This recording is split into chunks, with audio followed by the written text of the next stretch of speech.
Hi friends, তোমরা সবাই কেমন আছো? আশা করি তোমরা সবাই ভালো আছো।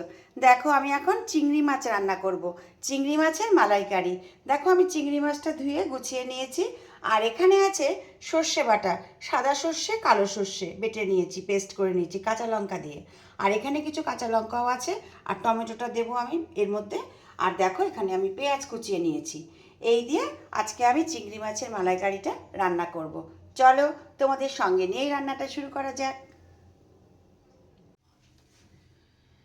হাই ফ্রেন্ডস, দেখো রান্না করতে চলে এলাম। দেখো, আমি এখন এই চিংড়ি মাছটা রান্না করব। এই যে ম্যারিনেট করে নিলাম এখন। আচ্ছা, এবারে আমি এর মধ্যে আগে তেলের মধ্যে আমি টমেটোটা দিয়ে দিলাম। তার মধ্যে দেখো, এই যে পেঁয়াজগুলোকেও দিয়ে দেবো। টমেটো পেঁয়াজটাকে আমি একসাথে ভেজে নেব। পেঁয়াজটা আর টমেটোটা আমার ভাজা হয়ে গেছে। আমি এর মধ্যে ম্যারিনেট করা চিংড়ি মাছটা দিয়ে দেব। চিংড়ি মাছটার মধ্যে আমি সাদা সর্ষে কালো সর্ষে, নুন হলুদ কাশ্মীরি মির্চ দিয়েছি অল্প একটু, আর দিয়েছি পরিমাণ মতন হলুদ। এই দিয়ে মাছটাকে আমি ম্যারিনেট করে নিয়েছি। কাঁচা লঙ্কা দিয়ে আমি পেস্ট করেছিলাম, আর কিছুটা কাঁচা লঙ্কা আমি এর মধ্যে দিয়ে দেবো।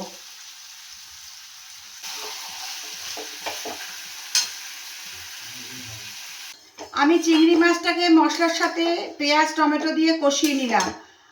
এবারে আমি এর মধ্যে একটুখানি জল দেব, সামান্য, বেশি জল দেব না।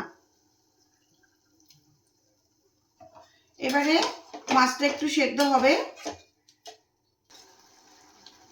এরকম করে রান্না করবে, বাড়ির লোক খেয়ে খুব প্রশংসা করবে। আর তুমি দেখবে ভাগেও পাবে না, এত টেস্ট হয় এই রান্নাটা। দেখো বন্ধুরা, আমার চিংড়ি মাছের মালাইকারি কমপ্লিট হয়ে গেছে রান্না। দেখো কি সুন্দর তেল বেরিয়ে গেছে। আর এটাকে আমি এখন বাটিতে সার্ভ করে দেবো। তোমরা কারা কারা এভাবে রান্না করো বন্ধুরা, আমাকে জানিও।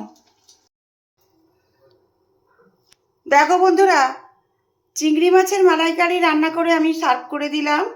ভিডিওটা যদি তোমাদের ভালো লাগে একটা লাইক কমেন্ট করো। আর এতক্ষণ ভিডিওটা দেখার জন্য তোমাদেরকে জানাই অসংখ্য অসংখ্য ধন্যবাদ এবং ভালোবাসা। টাটা।